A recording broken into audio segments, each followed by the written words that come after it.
Falcons fans, it is episode 57 of Out of Your Falcon Mind. We got the 49ers coming to town on Sunday. We got to talk about it. Let's go.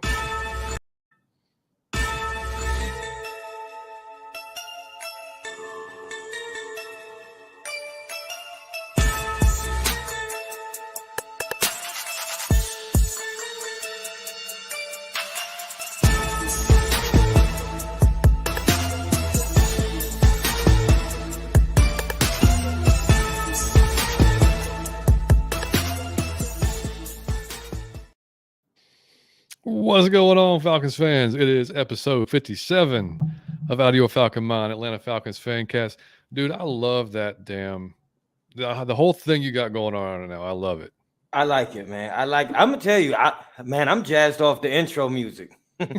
I was sitting here rocking off, dancing to the intro music. I love it. But Out of Your Falcon Mind, what did you say? 57? 57, and we are old men, buddy. 57 years old. Hey, and 1 year anniversary this week. How about it, man? We won and 57 at the same time. How about that? Hey, before we even start, John tweeted and I tweeted, man, thank you from the bottom of my heart for every last thing. We cannot say that enough on this show. Thank you so much, man.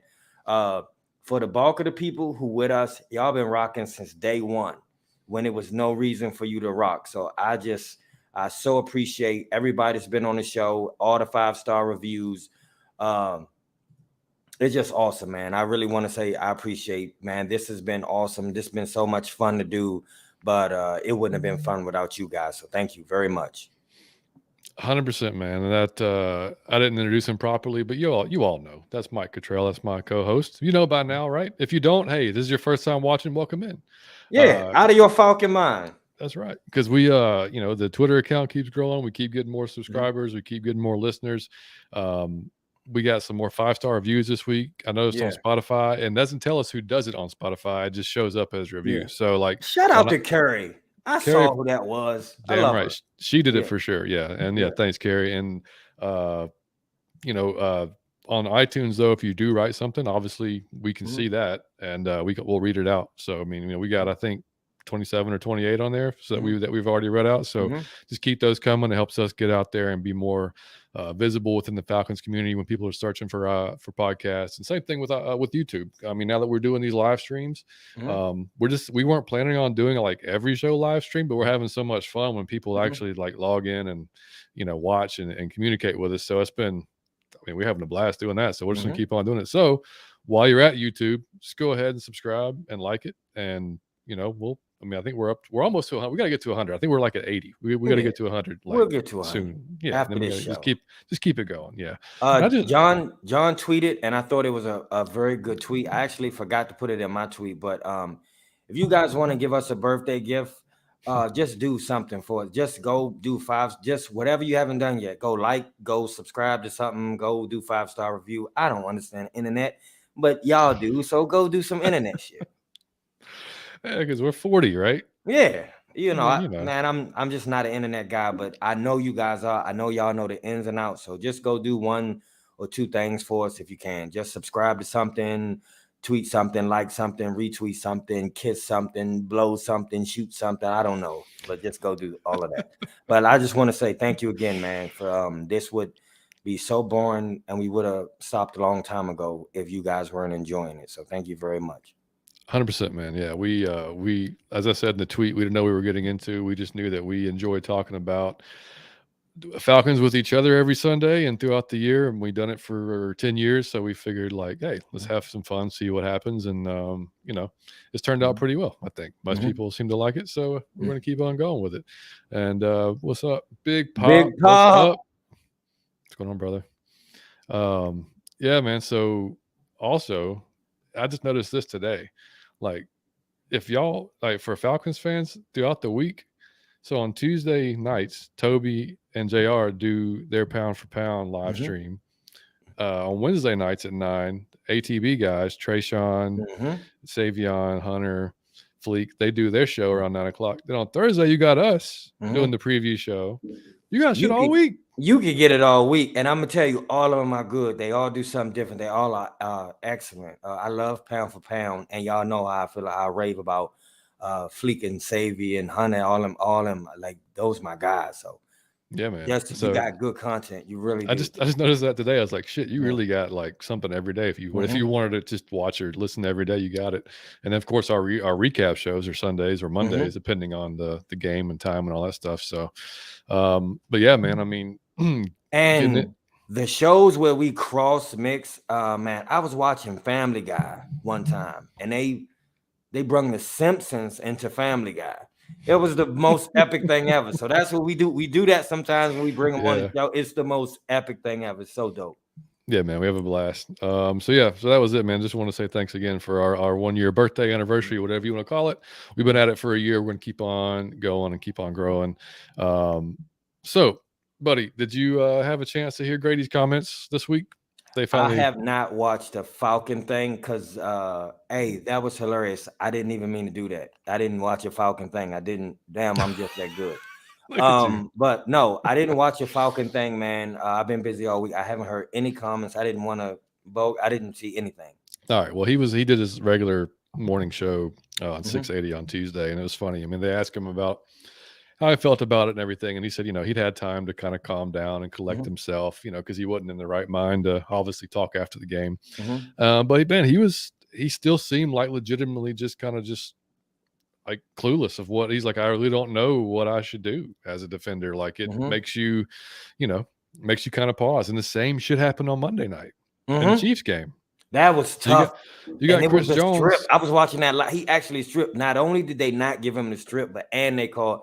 It was weird, man. Like he fell on him, and then like Holmes got slung down. And no call. No call. And so dude.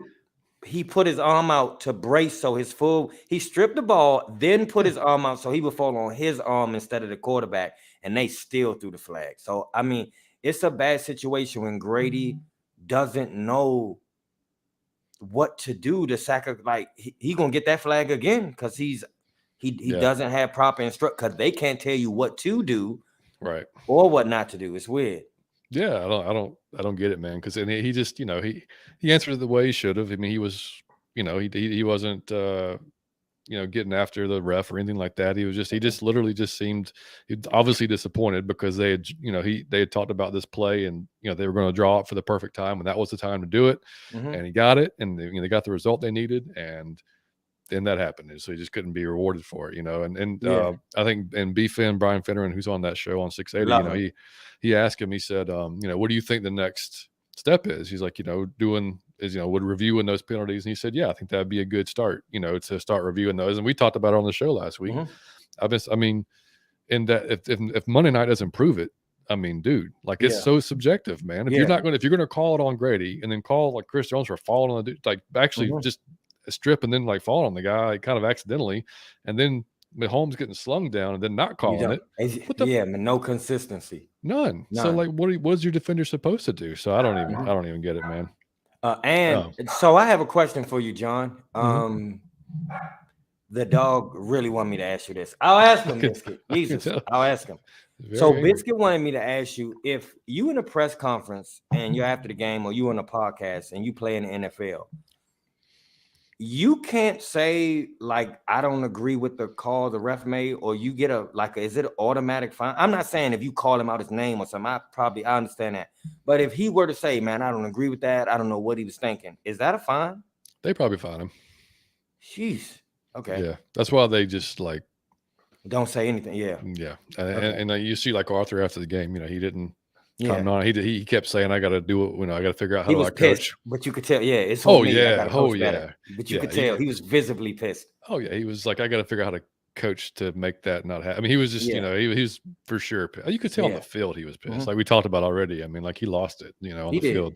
But yeah, I mean, it's just hopefully they'll get it figured out, because you're going to ruin football, man, if you don't. Like that's just part of the game. That's always been part of the game. It's always going to be part of the game, and you got to. I mean, and Chris Jones said it after the game too. The Chiefs game, he said it's got to be reviewable. He's got to make it reviewable. So I mean, he agrees.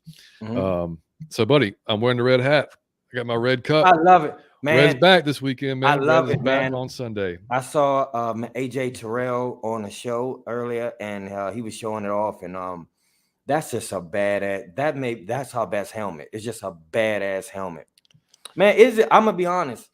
I said this on the podcast, and my man texted me during the game. He said, "Man, them uniforms y'all wearing top 5. The Falcons uniform this year, Gotta be. it's top 5, and it's really is our best uniform. I want to see it with the red helmet.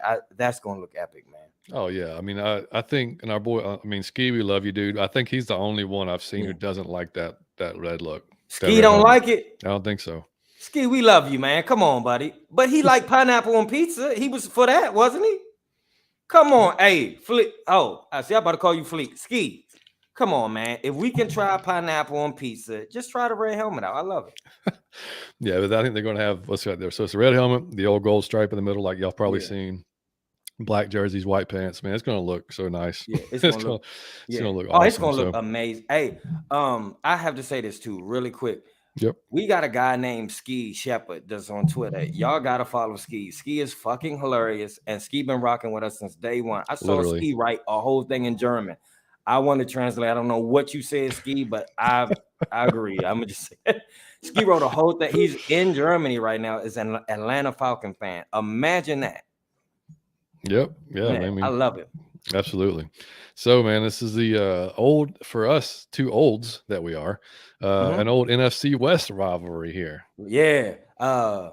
We Dion used to play versus them. Jerry, baby. Yeah, we used to play them all the time, and it was a big thing when we played them because of primetime switch teams, and a few players actually switched teams. So I'm looking forward to it. We got Tevin Coleman. He was activated from the practice squad, so he's actually on their roster now. I doubt he'll play that much, but everybody know how I feel about him and Freeman. So that's my guy. I can't wait to play him. Yeah, I mean, and Jeff Wilson is killing it. Yeah, he's been carrying the rock really well for those guys. So return to Shanahan, man, come back to I mean, it's such a thing with him, man. It's like you love him for what he did for us. Without him, we don't even get to the Super Bowl, period. Yes. But then that happens in the Super Bowl, and it's like, man, I always feel a way toward that man. Even though I've never seen Matt Ryan look like that. And, Matt is my guy, so I always appreciate that, but I don't like the dude. I don't like him. So I hope we kick his ass. Hell yeah. Oh, God, yeah. The whole how it ended, him not wanting to talk about it, and off to San Francisco, like that all just rubbed me the wrong way completely. So I'm good. I don't we whoop his ass. But what's crazy, dude, is so we played the Browns, and they were kind of jacked up. They kind of had some injuries on the defensive line. San Francisco kind of in similar situation, man. They've got, looking at their injury report today, Eric Armstead, I think he's out. Samson Ibukam, he had limited participation today. He's got an Achilles, and that's really touchy. You don't want to mess with that. Nick Bosa is a big one. That's what I was looking at. Did not participate both days. And then we've got Javon Kinlaw, who did not participate. So basically, again, 3/4 of their defensive line, just like in Cleveland, may be out of this game. Emmanuel Mosley, corner, went down last week with ACL. Jimmy Ward is, I think, going to be out. He did not participate. And Trent Williams, starting offensive tackle, is going to be probably out. He did not participate either. I mean, those are just the big, like I said, Nick Bosa, to me, that's the huge one, because that dude is a freaking animal. And I think he'd probably, as much as McGarry has improved, I think he'd probably eat him alive. Yeah. So, I mean, and if I'm a 49er fan, I kind of want him to sit, to be honest. Because, I mean, do you want him to risk it in a game against the Falcons in October? I want him to, I would definitely have him sit, and that bodes well for us. Shanahan is coming. He's going to come with some shit. So, I want him to sit. That's a team that, even with Jimmy G, has got, postseason aspirations, even though they're 3-2, but it's weird. Both teams could legitimately be 4-1, 5-0. Yes, like, that's with the way their seasons have started. For our injury report, man, Kyle back on the field today, and I think he was back yesterday. Both limited participation.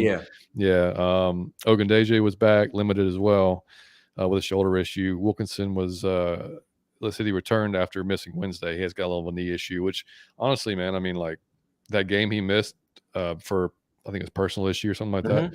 Colby Gossett came in, didn't really skip a beat. I mean, like, and so I mean, I don't know if he misses it. Probably not that big of a deal. That's next man up and being accurate. Yeah, that was excellent. Yeah. Mykal Walker did not participate again with a growing injury 2 days in a row. I would be really surprised if he starts on Sunday. That's just a growing injury too, man. You don't want to risk that. So I love that dude, but I'm fully cool with Troy just going ham. I just say you let him free. See? Yeah, Big Pop knows. Pop knows shit before I say it, because he done did that to me like 3 times. Like right when I'm saying something. I think last week. Yeah, I think you're right. But I mean, and they did talk to Troy too. I saw, in the press conferences, and he said that being next to Evans just fills him full of confidence because he's confident in Evans. He knows what he's doing. They asked him about the San Francisco offense, what he thought, and he said, the biggest thing is just stop at the run. That's what they have to do. That they use motion so well that they've got to be locked in on the run fits because they can kind of try to draw your eyes off of where you're supposed to be. So but just a smart dude, man. They talked about it last night on the ATB podcast. Academic All-American. You talked about it before. Former quarterback. I mean, he understands it from a different aspect. So I mean, he's aggressive. He's ridiculously aggressive. So I mean, like, there's nothing not to like about what you've seen from him so far. He was running back, linebacker, quarterback. The dude is crazy. Yeah, it's nuts. And then talking to Kyle, he said he feels great. He's going to be good to go. He wouldn't get into too many details about his injury, when he felt it or anything like that. Just said he feels good to go. And he said they asked him about his relationship with Marcus. He said, I feel like it's growing and that, it's getting better from week to week. And he said, one thing about Marcus was like his leadership just stands out, so which is great. Cause I mean, as much as we did give him shit every week, I mean, that's good to hear, but, and then, well, hang on, Big Pop. What do you say? Oh yeah. You and me both, dude. Yeah. I'll be ordering that number 44 myself. Yeah. Yep. And Arthur didn't he wasn't as fully kind of committed as Kyle was. He said that, he would take it day by day with Kyle and see how it goes. And he only mentioned, Arthur never really gives you a whole lot to go with, to be honest with you. He just kind of keeps it kind of basic. But he did say he thought one of the best D-line coaches in the league was in San Francisco, what they've done there. And when D'Amico Ryan's head coach, I mean, that dude's, Alabama guy, fantastic linebacker, knows his stuff. He's done a great job. I'm not head coach, defensive coordinator. Sorry.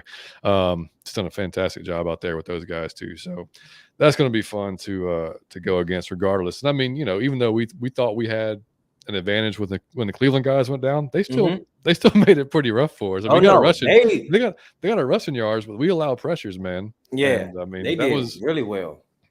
Yeah. And the thing, man, so last week against Tampa Bay, our pressure rate that we allow was 31.9%, which is one of the higher in the leagues. And then we've had multiple games where it's been over 40%, which is so, almost half the time that Mariota's dropping back, he's being pressured. Yep. Yeah. So it's kind of similar to last year, but because Mariota can move out of the pocket. Yeah. It's not as in your face, like it's not as visible as it was last year. When Matt's not getting killed every week. Kind of the same thing in Indy, though. He is kind of getting killed. He's getting killed again. So, that as much as and Mariota's not had a great. I don't care if you like Mariota or not. He's not had a good season, just statistically or overall. I mean, it's just not a good season.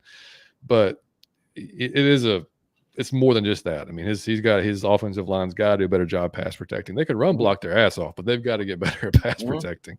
And just what you said is new, that they could run block their ass off. Who knew that before the season started? Right. But like I said, I'm really hard on that dude. I really dislike him. I really don't think he belongs in the league at all. But what John just said is true, man. When you dropping back 40%, that's damn near every other play. You running for your life. So that's gonna make any quarterback's job tougher than what it need to be. Yeah, you're not throwing in a position you want to be throwing on. You can't step into it all. You're throwing on the run. Yeah, it's hard to throw. If you're not Patrick Mahomes or Josh Allen, I mean, it's to throw on the run with accuracy it's really hard to do. So and he's not that. He doesn't have the skill set for that. Yeah, and I mean, and we just want him. And every week we've just asked, or like on our show, like we just hope that he's like good enough. Like we don't. Mhm. We said at the beginning of the season, I don't need you to go out there and have a Pro Bowl season. I need you not to lose us games, Mhm. complete the open passes, which is there's been a lot of open passes that's been missed. Last week he got hurt with the drops, so I mean. All that's got to come together because if Hodge catches that pass last week, we may be having a different conversation. Mhm. You know what I mean? So it's And I still gotta give props. I said this on the last show. The play, if y'all could watch it, because it won't be on the highlight or anything. If you just got DVR the game, you can go see what I'm talking about. But it won't be a highlight. But it was a play where they was on him. He's supposed to be sacked. He spun around, ran to the left, ran to the right, and delivered a perfect pass to Hodge on the run, going toward the sideline. It was some Patrick Mahomes stuff. He got that one off, and Hodge just dropped it. So they not giving him a lot of help as well. And man, Arthur Smith seems intent on winning games while he's not using his star players. He seems like I don't know what that's about. Like, he don't use Drake London at all. And I got these players on my fantasy. So trust me, I know he's not using Drake at all. He get about 2-3 catches a game. Kyle Pitts have like a catch a game. Bruh, they be getting me about 2 to 3 points per week, or 4 or 5. Like, they really do. They get me like 2, 3, or 4 points a week. Like, they are not in use. So come on, Arthur, just find a way to get them to the ball. Yeah, well, I mean that's our scheme is run first, man. Run and the passing game is a secondary. It's just going to be. I think that's how it's going to be for a while because we don't. I mean, Marcus is not the guy that can go out there and stretch the defense. And I mean, like you said last week though, or like on the recap show, you can't be throwing deep balls to Franks and stuff like that. I mean, like it's not it's. Like I mean, Pitts for Franks is not a like for like, man. It's not the same thing. See, that's what I was saying is with next man up. No, it don't work with everybody. If you got somebody that's totally unique like Kyle Pitts, it don't work plug and play.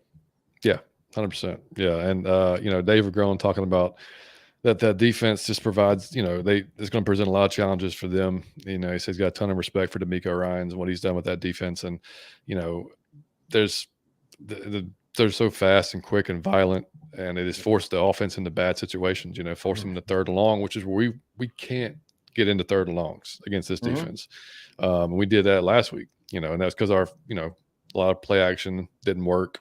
Then we're running on second down, that didn't work. So we've got to be, and Marcus even said it in his presser too. It's like we've got to be better on first and second down because we can't be these 3rd and 10s, 3rds and 11s, and these negative plays. It doesn't work. Won't get those. It doesn't. Because we don't have the quarterback for that. So when we get in a 3rd and 12, it's over. It's going to be a punt. We don't have the quarterback for that. Yeah, more than likely. And and he said they asked him about Marcus because the stat came out earlier in the week, and I think the boys on ATB shared it last night too. But I had to show it. It was basically, I mean, it's not a great stat. It's the highest off-target rate through the first 5 weeks, and the only person that's higher than Marcus is Justin Fields at 23%. So Marcus is 20% off target, and Justin, he actually got his act together in the last game, so I expect him to be. Justin's got all kinds of problems with that freaking team. But anyway, so they asked him about that, and he said, stats are, to him, it can be a little. They don't tell the whole story, which they don't. He's right. I mean, there's other variables that's going to affect that percentage. He said there's 20. Actually, he said there's 21 other variables, talking about every other player on the field that that can affect that quarterback. And I get they're going to defend the guy because he's their guy. Of course, they're going to. But when you look at it from our perspective, or like we said before, like I don't want him to fail. I want the team to win, so I want him to do well. Like I don't care if it means it or doesn't start until next season. If we're doing well, winning games, keep him in. Same here. If we're not doing well, we're not winning games, then we got another conversation. But regardless, man, like I just didn't, they don't know. It doesn't matter. They're not going to say anything to the contrary of. So when you just said Kyle Pitts said, how's your relationship? And you said Kyle was like, I mean, it's getting better.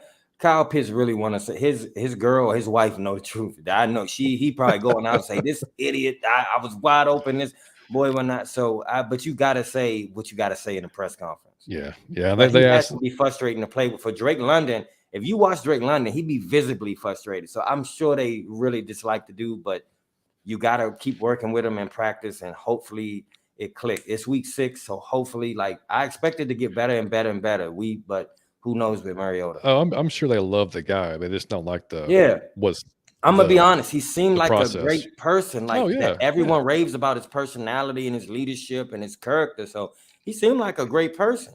But as we know with Dan Quinn, that doesn't translate to wins or success on the field.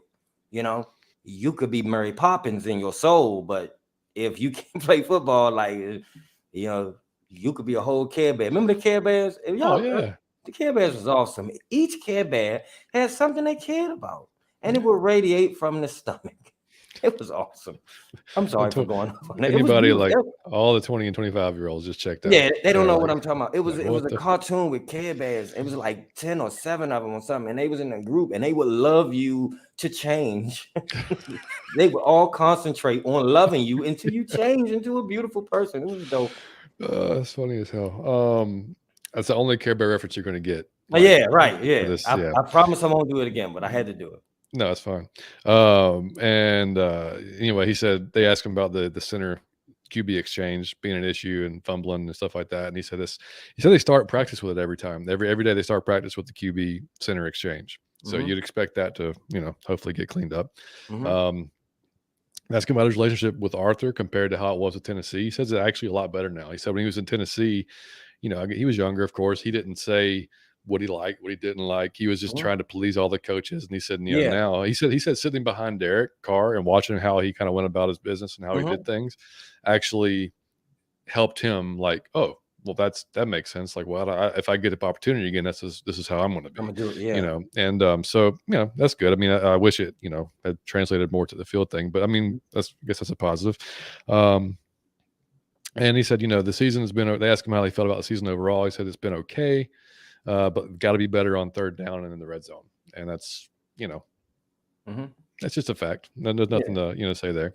And then lastly, with the press conferences talking about Dean Pease, he did say that the scheme of our offense and then going against the Cleveland that's got Jacoby and Chubb is good type of, precursor to going against a team like San Francisco with Debo, who can literally do anything.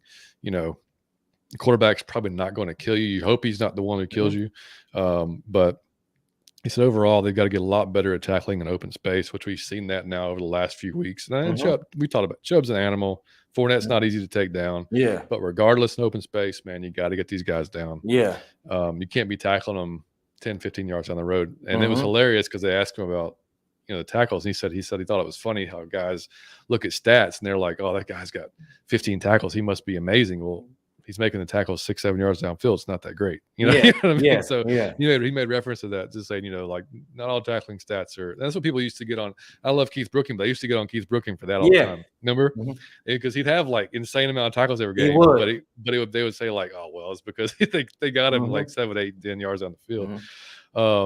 And he'd ask him about Grady. He said, man, if you look in the dictionary of pro, you will find Grady Jarrett. He said the guy's a great leader. He's a great captain. He could not say enough about him. And he talked about how they've schemed different things for him this year, how he went to Grady in the offseason and said, this is what we're thinking, maybe move you here, move you there. And he said, a lot of veterans would have been like, nah, I'm good. He said, man, I'm good. Whatever you want to do, I'm down. And then so he's just very open to it. He's like, you see guys that get paid with that contract, take a step back. A lot of time. He said, man, he's just been not the opposite. He's just been going 99, 100 miles an hour. When you say professional football player, that also has to do with your conduct. And man, he could have mishandled that Brady thing in 100 different ways. Oh man. And I was very happy. It's just grown to wait until you calm down and speak on it, because you would say something that you regret saying, which I do all the time when I'm mad. And I was impressed by the way he handled that, because he was in control of himself, even though that was clearly a wrong call. He was completely in control. He didn't tweet nothing crazy. He could have like mishandled that in so many ways. And I'm just impressed with the professional football player. That's the difference. It's like Fitzgerald. Mm-hmm. Like I was always impressed with that dude, just how you conduct yourself. It's a professional football player. That's what Larry Fitzgerald is. But that's also what Grady Jarrett is, a professional football player. And that's on and off the field. You got to love that. Yeah, I mean, if it was me, I'd have been trying to get out of the locker room to tell everybody how I felt about that. Yep. Because that's just, the emotions of it and what it meant during the game and what it meant for the game, like all that, so that's, like you said, to realize that, like, hey, I need to just take a step back and not hurt myself or hurt my team and wait on this. That takes a lot. It takes a lot of, but, and he said, it was funny. They asked Dean if he had any comment about that penalty. He just stared at him for like 10 seconds. Like just kind of, and he was like, did my look tell you anything? And then like they kind of laughed and asked him, and he said, man, he said his wife told him to not say a word. Yeah. Good. At the press conference. So you have of course he wants to say something, but he's not. Man, there are times in life where you wrong or right. It's just best to be quiet. It's not wrong or right. Yeah. So yeah, that was pretty much it for what they say with the press conferences and the injury reports and all that stuff. And so looking at the actual game, man, they came off an ass whooping of the Panthers last week. Tevin came, he caught one, ran for one. Tevin exploded. Yeah, JC Horn did a good job of holding down Debo for the most part. I think the guys we got to worry about, man, are always with us, the tight ends, and obviously Kittle cooked us last time. And he's I think they actually asked Kyle, because I think they work out together in the offseason, and he was like, he thinks he's one of the best in the league. So he's going to be a problem if he is on the injury report. He's dealing with something too, but I think he'll be fine. He'll be playing. Man, he's been doing a lot of blocking instead of catching this season. And Brandon Ayuk, I think we got to watch, because that dude is a big physical receiver too. So, depending on, you probably think that depending on how they line up Debo, you're going to have AJ on him for the most part. AJ's had an up and down season. He's done well, and he's had some spots where he hadn't done so well. He did great against Amari, okay against Evans. So I got a feeling he's gonna handle Debo. You hope so. I mean, because like I said, you look at the success JC had against him, and it's like, all right. I mean, hopefully that'll translate. The one is Jeff Wilson. Like I don't. Yeah. He is that's a extremely underrated player, man. He gonna be a problem. Yeah, and I mean, I was listening to a few different 49ers podcasts, Locked On 49ers and everything. And it's funny listening to them, man, because they talk about Jimmy like we talk about Marcus, because they all, like, half the fan base last year wanted to see, you know what I mean? They wanted Jimmy gone so they could see Trey Lance. And then we're in the same spot this year. Half the fan base wants, maybe more than half the fan base wants Mariota gone so they can see Ritter. So, it's very similar situations. We both got, even though Cordell's not playing, we got CP, they've got Debo, very similar wide backs, whatever you want to call them. The offense, obviously Shanahan being an offensive type of guru, genius, whatever you want to call him. Arthur himself having a really good, run as an offensive play caller. So really is going to come down to kind of like against the Browns, to be honest. I mean, like, if we can force Jimmy, because Jimmy will make some bad throws. He will throw some shit he should not be throwing. So if we can force him into a few of those, man, get some pressure on him, because in the offensive line, honestly, they've had a little bit of rotating with some injuries, stuff like that with their tackles, and they've still been holding up pretty well. So if we can get some pressure on him, dial up some stunts, blitzes, whatever you want to do, get 44 going after his ass, whatever we got to do to force him into make a bad decision, because he will do it. He will do it. Well, he panics. He will do it. And when 44, he ain't outrunning 44. Like, that 44 is coming. So I really think that we going to be in that backfield. I think he going to have a problem out of us. But I'll say this, and you touched on it earlier. The best thing we could have done for the 49ers was play the Browns first. Yeah. The best possible thing we could have done was just play the Browns, because it was almost very similar. I mean, who are you more concerned with, Jacoby Brissett or Jimmy G? Jacoby. Yeah, kind of me too. I'm gonna be, because like I said, he can it's not that he's a star, but I know he can do everything. I view Jacoby like there's no throw that he can make the throws. He can run. Right. He's tough. He can really do everything. I'm not saying he's amazing at, but he can do everything. I don't see Jimmy like he can do everything. I view him as like extremely limited as a quarterback. He's handsome. If you a girl, like you might like the way he look. Like he seemed like a great person, but not a very talented quarterback. Like he's average at best. Yeah, yeah. So his voice. yeah. I mean, so you just hope that like I said, you're going to force him into mistakes. You're going to hope that you can freaking just if we can run the ball like we've been running the ball all year long and allow that our passing game to open up a little bit because they, like I said, they got other than their defensive line being hurt, man. They're being a little beat up in the secondary as well, but they've got some pretty good depth in their corners. So I mean, there are going to be no slouches that are going to be filling in there, and like Dave Ragone said, I mean, if you watch them, like I've seen 2 San Francisco games this year. They do, man. They fly around. They fly around a lot. I saw that terrible game with the freaking Broncos. It was like 11-10 or something. Yeah, it was terrible. That sucked. But they only allowed 10 points, and that defense is something else. So, but they were a lot more healthy then too. So, like I said, I think Bosa is kind of the big kind of thing there. If he's not playing, I'll feel a whole lot better because because he can literally just turn the game on his head with a few plays. Yeah. So, and like I said, I don't know if McGarry is the guy to and we need, like you said, the whole thing this week depends on our running game. Yeah. Because our running game, we need Marcus to be able to do play action. I'm gonna be honest, he cannot throw that ball unless we're running to set it up. Yeah. If they know he's throwing, he don't stand. He's not that talented. He's not that quarterback. We gotta set up runs so he's able to throw. It's just like Kirk Cousins. And the thing is just like Kirk Cousins. Yeah, and the thing is too. I mean, every team until we prove we can do it, every team's going to come in with the same philosophy. Yep. Like, all right, let's stop the run. Let's force Mariota to make a play. And I mean, so far it hadn't really worked out. Now our defense kept us in last week. Against Brady. So I look at the 2 offenses, man. Like Tampa Bay's offense scares me more than San Francisco's does overall as a unit. But and we did good against them. Yeah, but you've got just the playmakers that San Francisco has is probably maybe a little bit better with Debo, Jeff Wilson, Kittle, like those. But overall, like I don't. You definitely don't have Tom Brady as a quarterback, so there's a huge difference there. But I mean, I'm weirdly, I don't know. I'm somewhat confident that we, have an upset type of brewing thing. And the guys on the guys on the Locked On 49ers podcast, they asked Aaron Freeman, who does the Locked On Falcons. They said, "Do you really think this is an upset if we win? Because both teams could damn near have the identical records if we had won the games we should have won, and like, is it more even than you think?" And Aaron said, no, he still felt it. He still felt it was like an upset. What about you? You think you think it is an upset if we beat them?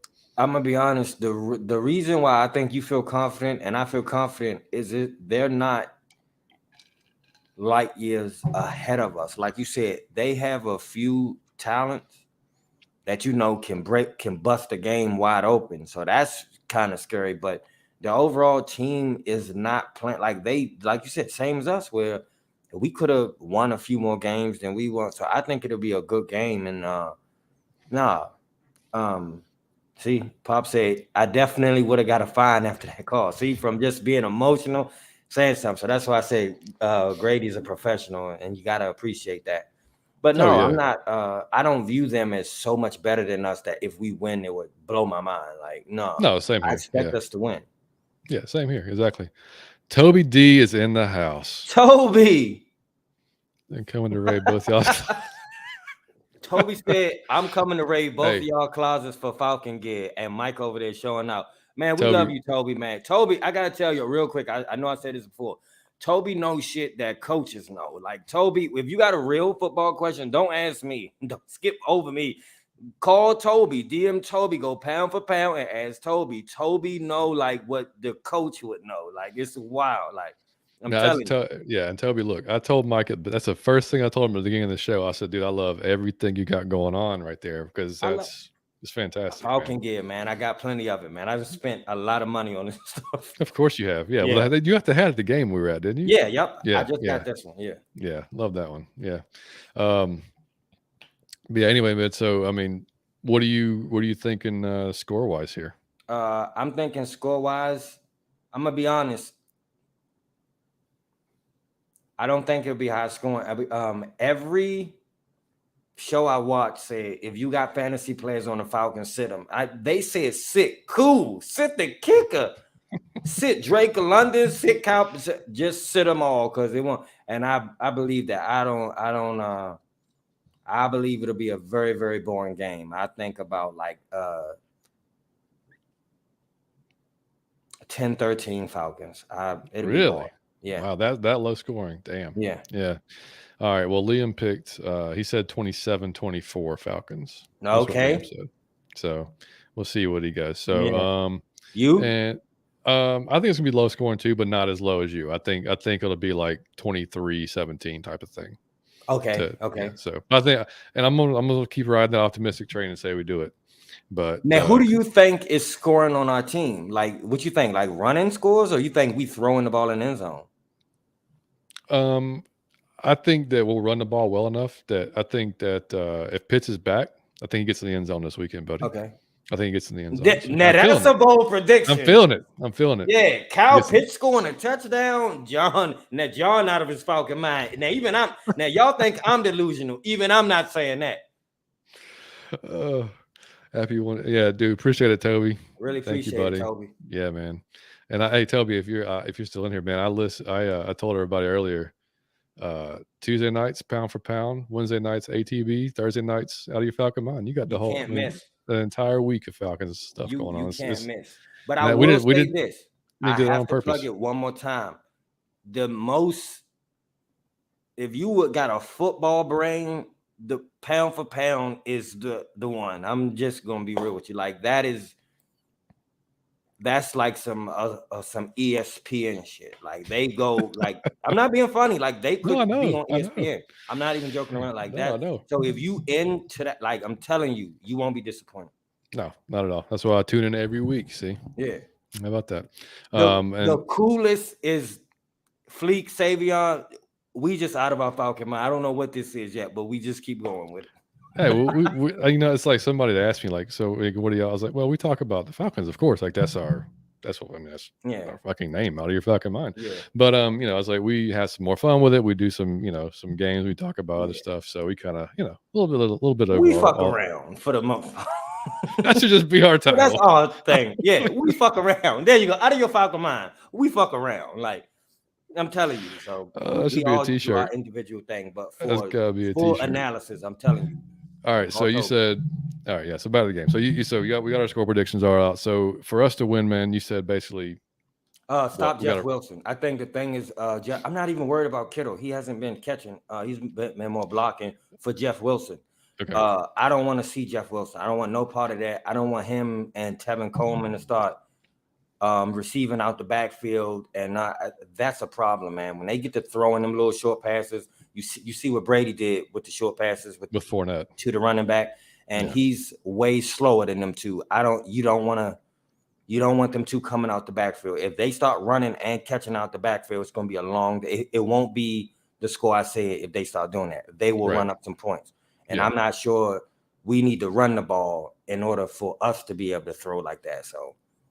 Well, and it's been, just nothing for Wilson to break off a 40-yard run. That's what I'm saying. So, like this dude is explode. When John say they got explosive play, they got a few play. And Debo, y'all already know. I don't got to say nothing. But Jeff Wilson is, if y'all not on him yet, I'm telling you, Jeff Wilson a problem. Mm-hmm. And if Tevin Coleman score against his old team, I can't cheer for him. I love Tevin Coleman, but not against us. If you're a casual football fan, you're like, who the hell is Jeff Wilson? Like you don't even know who that is. A lot of people don't know. If y'all not on the Jeff Wilson yet, I'm trying to tell you that dude is a beast.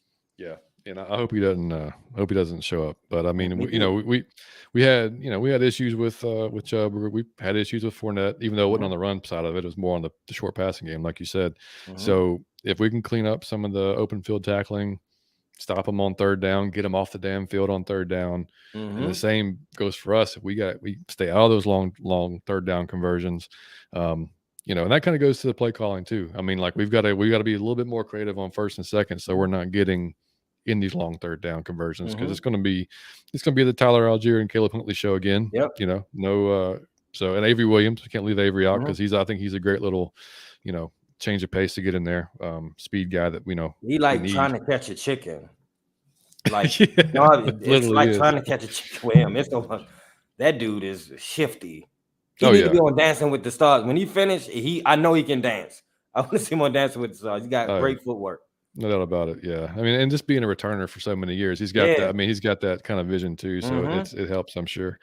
And I mean, and as far as we kind of talked about how they'll probably attack us, man, I think it'll just be very similar to how Cleveland probably wanted to, and how Tampa Bay probably wanted to, is kind of load up, see what we got, see how well we can run block. If they start, if Mariota can prove he can stretch the field, or at least just make those intermediate passes early in the game, then we might be in business now. But if early first, second quarter that's not happening, we may have a problem, like you were saying, and then their offense gets going.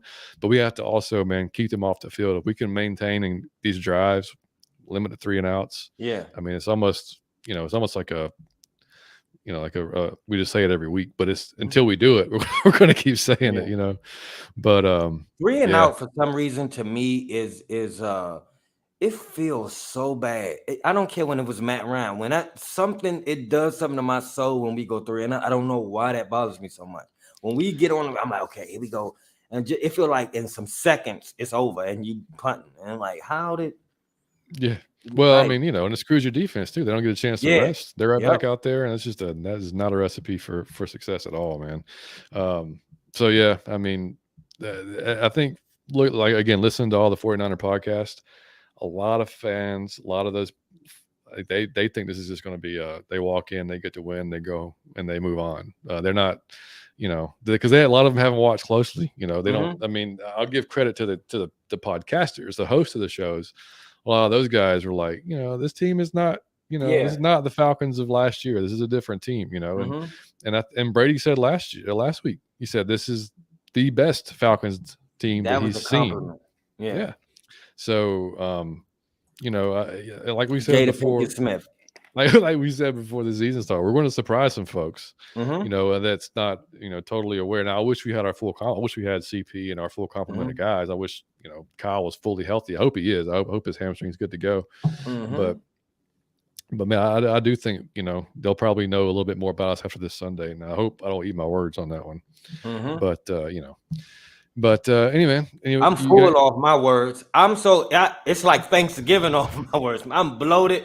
I done ate my words so many times on this season on this podcast. I come with confidence every week. I'm so full off and my words. I love it 100%. Yeah. So what do you have for In and Out, buddy? I got a few for In and Out. So you want to trade them off again? Yeah, we can do it that way. Come on, now, y'all. If y'all haven't heard the show before, we do this thing on the pre-game show called In and Out. Well, I just asked John if he in or out of some things. He asked me. So I'll start it off. Oh, you want to start? I'll start. John, are you in my man Fields with the Bears? Okay. If y'all noticed, he played well last week. I thought that was weird because he looked calm. And then I watch a lot of sports shows. And they said what helped this man tremendously was he meditates before the game last week. He learned they hired him, an instructor, to come in and calm him down. He's too nervous. So he calmed down. He was in Zen last week. He looked like amazing. They're very good. A lot better than he's been. He looked calm. He wasn't panicking. I happen to meditate every single day because I am a wild person and I need to calm myself down almost every day or I'll spin into the sun. That's no cap. So I do it every day of my life. There are some times I need to do it 2 times a day, again, because I get really excited. I'm an excitable person in good ways and bad ways. So I have to calm down. I just want to know, Johnny Yates, are you in or out on meditation? Have you tried it? And man, what was it? Phil Jackson was in. He should make the whole Bulls team do it and the whole Lakers team do it. per practice. So I just think it's a very good thing. It can help you in a lot of ways. But I wanted to know, what was your opinion on that? You in or out? No, I'm in on it. I've only done it maybe once or twice, to be honest. But I'm totally in on the benefits and how it affects, what it does for people. I think everybody needs something, whether it's that to just like transport somewhere else. Yes. Detach. Like for me, like it's like you see the guitars, like it's I play bass, whatever. Like if I just sit up here by myself with music on and I'm playing, like for me, that's that same thing, really. Same thing. Kind of, yeah, you're right. It just kind of resets you, and same thing with kind of working out. Like if I can just throw my headphones in and get after it in the gym, that type of thing too. But yeah, I'm totally in, man. I think that's I didn't hear that about Fields though. That's interesting. Yeah, he played a lot better. He was he was visibly more. He said he didn't even want to do the pregame speech because he was so calm. He didn't want to rev himself up again. But it was visible on the field. So we'll see tonight. Exactly. The old Commanders tonight. Yeah. All right, buddy. So the red helmets and what they're wearing this week needs to be a staple, and this needs to be a regular uniform, not here like a once or twice a season thing. It needs to come back and be one of our uniforms. I thought before this season we had the best uniform in the league. I think a lot of our fans that picked the Falcons, even though they won't admit it, I think a lot of people pick the Falcons because we got the best uniform in the NFL. I think a lot of people pick off the uniform, especially females. But we have the best one, and I think the red one is one of our, if not our best one. The black one we got now may be our best one, but that red, I'm anxious to see it. That red with that helmet, especially I like the all red, but I'll do the red helmet with the black. I don't care. I just like it. So yes, I'm in. Yeah, 100%. That's my favorite is the red with the black, and then my second is probably the black on black, and like the Falcons behind me. On the black helmet with all that, like that's my two favorites probably. So yeah, 100% in. Yeah, I can't wait to see it. Yeah, I can't wait. I got one for you. Are you in or out? Now this is a good one for y'all. This is a really, really good one. I thought this was very interesting. Some people go get a hat. All right, so you see, I got a hat on, and John has a hat on. A lot of people, when you first put your hat on, it's very uncomfortable. It can, because it's new, so you haven't broke it in. So a lot of people just leave the hat like that. I've seen a lot of people just wear the hat like just brand new with its flat brim. It's kind of uncomfortable. Because they want the fresh look, like my hat is brand new. But I like if you see me during the show, I'm trying to get my hat broken in like John got. John, are you in or out on breaking the hats in to where they curve to fit your head? They more comfortable, or do you like the brand new look? A little bit of both. And so, and for me, it kind of goes on, because apparently my head is just shaped weird as shit. So like there's some flat bill hats, I look like a damn like train conductor. Like I look dumb as shit. Like there's no way in hell. Like the MLB hats, like the on-field hats. Yeah. Unless it's a low profile, I can't wear that shit, man. I look like more. Even Liam's team, like if I go buy his hats like he has, I can't even wear that.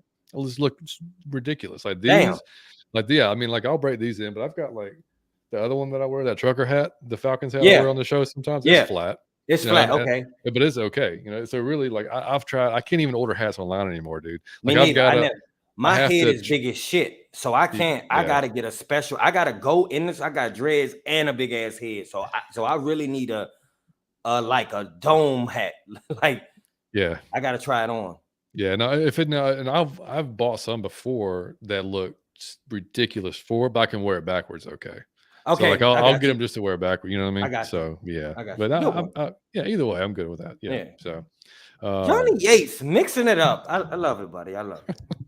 All right, so Grady Jarrett will have his number retired in the Falcons Ring of Honor. Undoubtedly, I'm in, and I will.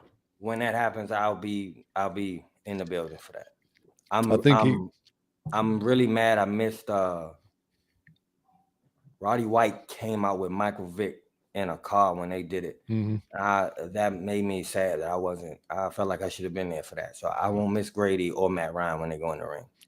Yeah, Grady might be the next jersey I buy, man. I think it's overdue for me getting a Jarrett jersey because, Yeah, I mean, man, I'm thinking Troy, man. no, I mean, I think I'll probably end up getting Troy for sure. Yeah. I mean, just what Grady's meant to the organization, and Mm-hmm. like, and like Arthur even said it in his press conference. He said when he talked to Dabo, who's the head coach of Clemson, about Arthur or about Grady when he came in there as a head coach. He said, "Man, he's like, you're gonna start an organization. That's who you start it with." Mm-hmm. And like that's insane type of praise, man. And to think that he went, you know, fifth round is just like But you mind said boggling. something, John. But you said something on this show I will never forget, and I will live by it. If you can pick talent, you can pick talent. Yeah. And if you can only pick talent in the first round, you really not, or the second, when you can get gems out of the third, fourth, fifth round, you really doing something. So John said that. I never forget that, and because that's true. When you can pick talent, you can pick talent, regardless of the round. Yeah. Just Troy couldn't do it. Anderson look at Troy. Yeah. Well, the previous regime just couldn't do it in the first round that year. Yeah, right. Yeah. TD. I'm gonna I say got one something. for you, man. Are y'all in or out? Now, I got a dream car, okay? I don't even like cars. I'm not into anything. I don't like stuff. I don't like clothing. I'm That's not into bullshit. I see what you're wearing. You absolutely do. Of course, Falcon clothes. You know I love the Falcon. But like as far as brands, I'm not into that. I'm not into cars. I'm not into a whole lot of things, right? But I see a car every once in a while. I'm like, what is that? And I go and I look it up and I'm like, I gotta get this. Okay. So I saw a car, it's called the BMW i8. I thought it was awesome. But that's not my question if you guys are into that car. The question is, I can't afford that car. I don't make enough. I don't know if I'm ever gonna make enough. If this podcast don't go, I'm not. I drive a Mitsubishi. Okay, that's what I'll be driving forever until y'all like this damn podcast and share it. Okay, do your part. Get me out of the Mitsubishi. Okay, but the BMW i is what I saw it and I said, I can never afford that car. Hopefully one day, but for right now, I want to know: are you guys in or out on remote control cars? I got it in a remote control car. I went out and bought the car. Okay. If y'all can see me on YouTube, I went and bought it. Look at this car. It's down to the specs. This is the BMW i8. It's a hybrid. If you ever see this thing in traffic, this thing looks ridiculous down to the specs. This was $50. I need to get a life, okay, and grow up. Okay, this is what I spend my time on. This is sad, okay, but I'm so in on it. I think this is awesome. Are you in or out on remote control cars, buddy? I'm in for my kid. I'm out on you. yeah, on me. Yeah, I wouldn't personally do it because I believe that I bought your son one long you did. time ago. Yeah, I did. Yeah, You did. it was a good one. I think it was your birthday or Christmas, something like that. But yeah, he loved the shit out of that. Yeah, no, and wrecked it like crazy. Yeah, but as they do, which was the point. Yeah. But no, I've seen that. It's a ridiculous car, dude. Yeah, it's ridiculous. It really And is. that also needs to be a shirt that we do, like or share, so get Mike out of Mitsubishi. Yeah, get me out of the Mitsubishi. I'm gonna start a GoFundMe. Get Mike out of that Mitsubishi, man. Hilarious.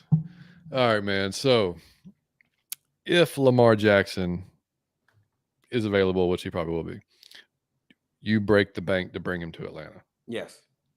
I didn't agree with the Ravens. I'm gonna be honest. There are certain players that come around that what they ask for, you pay, because they'll get it elsewhere. You can't let them leave the building. And although it might seem like a ripoff or damn, we're giving you a lot of money, there are just certain players you cannot let leave the building. Patrick Mahomes is one of them. Lamar Jackson is one. Prime Time was one of them. There's certain players that you cannot let walk out, especially quarterbacks. And what he can do, I don't get his criticism. I heard a lot of people say he can't play the position as it was intended. And I just don't see that. I don't see that. I see he can throw to me. I think he's intelligent to me. He make good choices to me. He can run to me. The boy can do it all. So I don't get why he's criticized to the degree he is. But yes, I break the bank for Lamar Jackson. I think that is, because you got Drake, you got Kyle, you got CP. Of course, I want to spend money on that line, but I think you can spend less on that line if you got Lamar Jackson back there because he's gonna take off anyway. So yes, I break the bank. I'm in. Yeah, I'm leaning in on it because like Why are you out, or why are you not? So because it's and it just too much money. Yeah, that and it has nothing to do with him because I love him as a talent. Like It's I the would money. a little bit because we finally got like out of to this spend it hell that all. we've been in and like to just throw it all to one player. Now that one player, that's the most important position on the team, and the most important position in football. So I mean, what it would do to the city, I mean, like the Mercedes-Benz would be packed every week to see that dude play. I mean, so yeah, I'm in certain ways, and then I'm also, I mean, you can't even remotely compare a rookie that we haven't seen yet to him. I would love to see Ritter before really saying like, because you don't want to have that guy here already and then buy, you know what I mean? And for a lot cheaper at the moment, and then able to build your team around him. So it's a tough one, dude. Like I wish he wasn't available and it would be an easier decision for because the Falcons, dude, Arthur Smith got to be like salivating if that's, an actual But I think everybody is. Oh, of course. But we will have the money. But no, of course. And the system, dude, the system fits him beautifully, like to a T. So I mean, it would be So I was debating even asking that question because I'm not even I'm like around the damn fence on it. But I would be fine though if we did. Like I'd be excited as hell. Yeah, regardless. Man, I'm a real big fan of his. I love that dude. Well, I got one for you. Hang on, Liam came in to do. He did. I already said that his prediction. But he was going to say and tell you. Liam, buddy, nice shirt, man. That's how you rock out. I love it, buddy. Yeah, man. So you said the prediction for the 49ers game was what? 27-24. Us. 27-24. You heard it here first. My man. He's going a little bit higher. We're going a little bit lower. So he'll probably. Mike guessed. Would you 13-10? And then I guess he thinks you're crazy for saying that. And I did 20. What I do? 2017? No, I said 23-17. Yeah. And he said I'm also crazy. So there you go. Yeah. And he's usually right, ladies and gentlemen. He is usually right. Yeah, and for no reason whatsoever. So. And anyway, sorry. Go ahead, buddy. I got another one for you. Now this, John, since you just threw me a curve, watch Johnny Yates. I know how to trigger. I know how to trigger him. Like this comes with knowing. If it's one of my trigger words, you're going to have to stop. Oh, it is. Johnny Yates. Would you agree to this? Although a poor head coach, Dan Quinn is a defensive genius. Man, genius is such a strong word, isn't it? Look at the Cowboys defense. I mean, are you in or out on the man belongs on the defense? He's amazing. I wouldn't say genius, amazing defensive coach, like top tier. Or you say you out. He just got good players. Well, there's no doubt that Seattle team had stupidly good players that could run the system he wanted to run. I mean, that was made for him. But no, I mean, with Parsons there, I mean, like he's got his guy there that can run the whole thing. Dude, I guess so. He hasn't really shown me anything. John will not give him props. Look at John said, I guess so. I have to, I guess. Right? I mean, no, I would never hire him again as a head coach. Like not at the NFL level. Like I said, I think we talked about it a few weeks ago. Maybe at the college level where that, slogan mentality maybe goes a little bit further than it does in the NFL. But I just can't do it in the NFL. But yeah, defensively, dude. I mean, and I think too, maybe being the head coach maybe was a little too much. Maybe he just needs to focus in on the defense, and that's where obviously he's had the most success. So yeah. I mean, I can't say.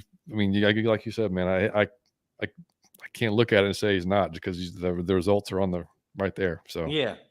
That's a man. God dang you. Yeah. All right. Well, he's still a great person, though. Yeah. Great. Just great person. I just didn't like him for us. Yeah. All right. So you carry cash with you at all times. If I needed cash, I would starve to death. I rarely have cash. I used to go see strippers all the time. I had money like cash in a safe in my house, like just for strippers. I had money in each pocket for strippers, money in my sock for strippers. I got a girlfriend now, so I don't go see the strippers no more. I have no need for cash, buddy. You? No. The only reason I ask is because we were at Liam's tournament, like last Sunday, right? Mm-hmm. And a couple of things. So like this little girl came up to me during the first game and was like, "Hey, sir, do you want to buy this for $1?" And it was like a little fucking rainbow like bracelet Mm-hmm. thing, like like just different That's colors, adorable. Yeah, it's Yeah. great. But I don't have any cash. Like I might have Yeah. bought it just to be like, Yeah. help her, whatever the hell she was trying to get it, Mm-hmm. So I was like, I'm sorry, I don't have any cash. She's like, oh, okay. So now she doesn't ask anybody else though. She just like goes away. Kind of weird. Oh yeah. So second game, like 2 hours later, another girl comes up to me and asks me the same thing. Okay. And I was like, sorry, I don't have, same thing. Sorry, I don't carry any cash on me. I'm sorry. Again, doesn't ask anybody else around. I'm sitting around a whole lot of people. And Okay. I'll be damned if it doesn't happen a third time during the championship game at night. Again, a different girl selling the same little bracelets, though, the same type of bracelets. And then Mm-hmm. I even told her, I was like, no, I'm sorry, I don't have any cash. She said, well, I can give it to you if you want, which was sweet. But I was like, Yeah. I don't need it. But then I What? started. She didn't ask him. I'm like, do I look a certain type of way? Like, Yeah. why are these little girls coming to me and asking me? Like, I'm Yeah. sitting next to my wife. Like, well, It's you a know what I mean? pedophile sting. Like, They I about to don't be know. like, have a seat. Have a seat. Chris Hansen gonna come out. Have a seat, John. Dude, I don't. It was like, why are y'all asking just me? Like, literally, there's 10 That other is really fathers on this weird. team. It was really weird, man. Yeah. But anyway, yeah, that was No, I I don't. just Yeah.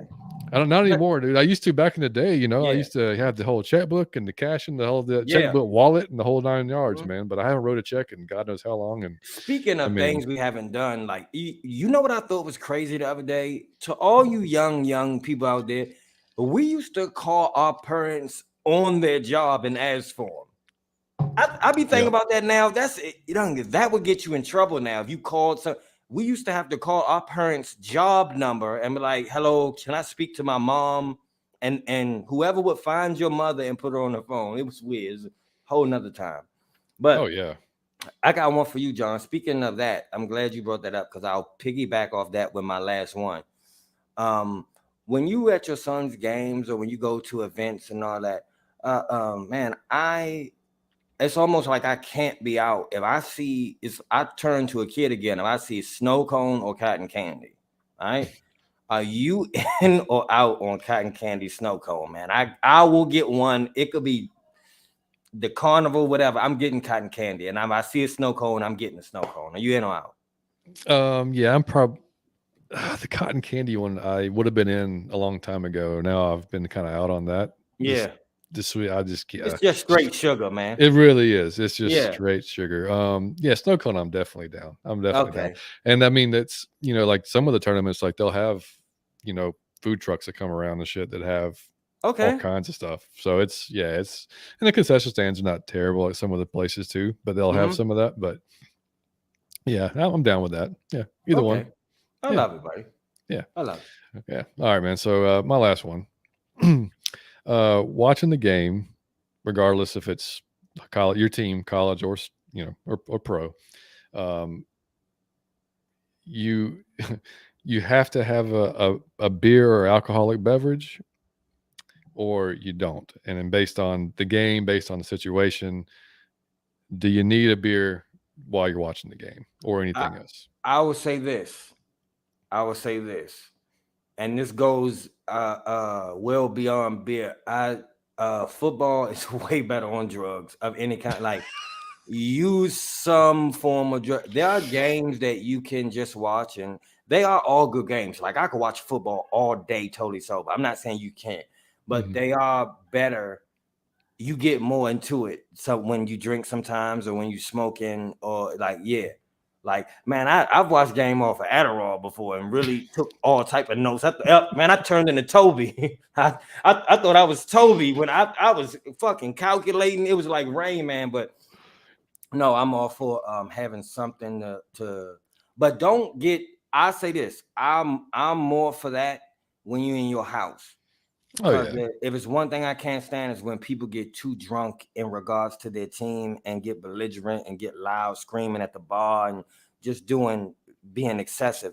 But if you in your house, man, I say you have. It's really nice to slow drink a beer. Slow, like you don't get wasted, but slow drinks a beer. Some Trader Joe's got the best beer too. So just hit Trader Joe's and grab some beers and slow drink them all day long. You'll really enjoy. You'll get more into the game. You'll get more into your fantasy. So I'm in one. And I really don't drink during the games hardly ever, but I do use other substances during the game. Yeah, but it makes the game better. It does. I'll be honest with you. Yeah, no, I'm down for it. It's funny, man. Like if it depending on the importance of the game, like I can't eat. Like I can't eat. Like I don't eat during the games. Yeah, like I'm almost like nervous to eat. Yeah, like what it is, if it's an important football game, like I'm probably not eating until halftime. Yeah, or whatever. I mean, I can drink during it because it helps me cope with whatever the hell's going on. The Falcons fan, you almost have to. Yeah, throughout the years, it's just kind of a requirement. But I'm with you too, though. Like if you're at the game. And you're getting all. I mean, that you see it online every week. Some idiot getting belligerent and getting fighting and shit. I mean, just ridiculous. It's great entertainment for us to watch. Yeah, but which it's truly some people that just can't handle alcohol, and when you mix that with excitement and passion, it go off the rails sometimes. When you're not on the team, bro. As much as you love your team, you're not on the team. You don't get a paycheck, but they don't know who you are. If you stand up and defend them and you punch somebody, they won't. You're not going to have a gift basket sent to your house from your team. Yeah. You know what I'm saying? They don't know you. You're not getting all you're going to get is a jail cell for the night. So don't get too drunk at a stadium or at a bar and get to arguing with somebody about football that you don't play. Yep. And we didn't talk about it, but did you see the whole Devontae Adams deal with that? I did, but I'm gonna tell you, I wouldn't have done that. I thought that was corny, but I respect anybody that can make a mistake and immediately apologize. He didn't wait till he got in trouble. He didn't wait till he got a fine. The man apologized immediately. He went on Twitter. And he apologized. He just told the dude, I hope you see this, man. I was wrong. I was in a bad mood. I really took it out. But I say you go further than that and you find out who the dude is. And before anything else happens, you give that man some free tickets to the rest of you give him for the rest of the games. And did you see he pressed charges? Yeah, I did. But he should. I'm gonna man, you can't do that, bro. And it's just a push. But if I guarantee you, if he feel like he got something, he'll drop the charge. Just I'm in between on it. I'm because I saw there's a camera angle where like the dude is literally like he was in his way. He sees him. He's walking right in front of him. Yep. Like those guys got to know, like, dude, you can't. Yeah. This is a star player coming off the field. He just lost a game. He's probably not happy. Like I'm kind of in between. I understand you can't put your hands on him, but like you can't put your hands on him. I mean, it don't matter what mood you're in, bro. You can't push him down. But like I said. We all do silly shit when we get emotional, but I thought he was being a man by just apologizing immediately. And I think it'll help him. It will help him when they start trying to find him, and it'll help him that he did the right thing. And like I said, just cut the legs off right now and find out who that man is and give him some tickets to a few games and some money or some like a free flight to wherever he wanted. Really, because you was wrong, bro, and you a multimillionaire. Just look out for the man so he don't get to suing and say his neck hurt and blow it all out of proportion. Yeah, well, he's already said he's got. I think their police report said it was possible concussion, whiplash. See, no, he didn't push you that. No. Yeah, he said whiplash resulting in possible concussion. Never mind. Go fuck yourself. I hope you don't get nothing. Nah, see, because I'm all for fair. Dude, he just wants a bag, but man. Don't start acting like, I get like. I get like my head hurting hell at nighttime and I can't feel my fingers. Nah, man, stop. He didn't push you that hard. No, he just wants some money, dude. Yeah, that's all. He just money. Yeah. I mean, that's exactly. So, all right, man. That's that'll do it for the preview show for the 49ers. Unless you got anything else, buddy. No, that's it, man. Again, 1 year old, man. John, it don't even seem like we've been doing this for a year. Like that's it really don't. It really. If I had to estimate, I would say 4 or 5 months. That's what it feels like. 57 episodes in 1 year. It's not too shabby, man. Nah, that's insane. And we just started just fucking around, and what it turned into was great. But like I said, that isn't because of me and John. That's because of the way y'all reacted to it, and y'all would ask us stuff, and y'all would participate, and that's what made the show. Like, y'all make the show. So it's not so much what I do or what John do. It wouldn't be a show without you guys. The way y'all make it out of your Falcon, because y'all are out of your Falcon. Half y'all are fucking insane. But y'all are hilarious, and y'all really, I can't say that enough. The show is not the show. The show is you guys. The show is your questions. The show is your feedback. The show is your retweets and your comments and your jokes on Twitter. That's the whole show. So there's no show without y'all. So that's 1 year. The reason we still going is because of you all. So it would not be no show without y'all, and it wouldn't be no show without everybody that helped us and everybody that showed love. And again, I always have to throw this in there, man. When you get into anything that people are already in, it's always come with some hatred, some jealousy, some competition. It's going to happen 100% of the time. I can tell you, it didn't happen at all with anybody. Like, everybody was nice to us. Everybody helped us. We had a million questions. We didn't know what we was doing. They helped us tremendously to be in this position. So that's why we speak about them dudes the way we speak about them, because I told y'all, I'm an actual fan of these people. So when y'all see me on, when we have a guest and I'm super excited, that's because I'm talking to somebody I'm a fan of. So that's why it's excitable, because I'm really like, man, Fleek on the show, like Fleek, my man, like Savion. I'm excited when we got a quote from Choke. Like, these are people I really am fans of. So it's excitable. And but it wouldn't be without you guys. So again, thank you, man. We cannot thank you enough, because y'all made out of your Falcon mind. Yeah, I mean, if it wasn't for that, man, me and Mike would just be talking to each other every Sunday, as we usually did, and about the games and texting back and forth. And I mean, like you said, man, I mean, like, everybody from Pound to Pound, which was one of the first guys that we had on. Well, actually, it was DW from Falcoholic. Reached out. He had no reason to come on our show. Not one reason. We were about 3 months old. If that. No, I don't know if we were even that old. Huge guest. It chose with our first guest. We had a huge guest the first time around. Had no reason to come on our show. No, and he was super cool and enjoyed it and had fun. And then we just, we got Pound for Pound on, and then Adam Damsky, he came on. So I mean, it's hang on a second. Let's see, I saw a thing pop up. I'm still here, keep rocking out. Oh, yes, sir, Toby. Yeah. I mean, that's what we were just talking about, man. Like, it's we got a small little community, man, of just fantastic creators, fantastic minds. We all do something different. We appreciate you guys watching us, and I hope obviously, I mean, we keep growing, so I'm guessing that y'all like what we're doing with it. But but it's just great that we can help each other out, we can support each other and keep growing, because, man, it doesn't do, like, there's folks that some guys have told us, like, hey, you want to, like, kind of stay clear of these guys or that guy, because he's not that, he may come off that. That's cool. That's fine. We don't need all that. We want to be associated with the positive folks, the folks that are just here for the same thing. Because, like I've said it before, I've said it 100 times, like, we don't want to be the only Falcons content y'all listen to, just one of them, just one of them. Like, so whether y'all tune in live, you catch us on the podcast, you catch us on YouTube, and all that's great, man. Like, so, and like I said at the beginning of the show, if you're watching this on YouTube, just go ahead and subscribe, hit like, and that way we can get out there a little bit more and get more. Because we just started growing the YouTube channel maybe a month ago. We just started putting more into it. So, and then, but of course, we're going to keep, the podcasts are going to start. That's how we started. That's how we're going to keep on going. So, I mean, and we're going to have more guests. Speaking of which, next Thursday, Big Low Country. If y'all on Twitter are aware, that, man, I love Big Low, man. Like, Big Low. I can't wait to get him on, man. Old, former football coach, loves the Falcons, knows a lot about scheme and just everything inside and out, man. He's fun to talk to. So I can't wait. He'll be on the preview with the Bengals game with us. And we'll see Sunday I'm free Sunday, buddy. So we may decide to do the show Sunday after the game. Yeah. Like we did a few weeks ago. That would be hilarious. Yeah. We could do maybe at 6 o'clock, and we'll see maybe who's available. Maybe we get a guest on, we had Fleek on last minute for the Browns game, because he was there. So I might reach out and see if somebody else wants to jump on with us and review the game. It'll be it's fun. It's cool on Sundays because you got like the immediate reaction.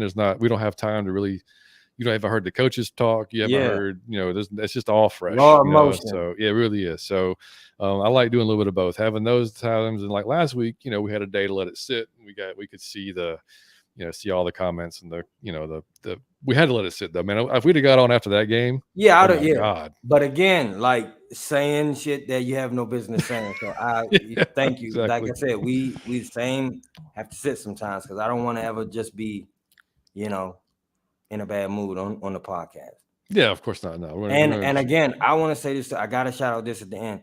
Shout out to all the females that listen to Out of Your Falcon Mind. That is the dope. I love girls that love football.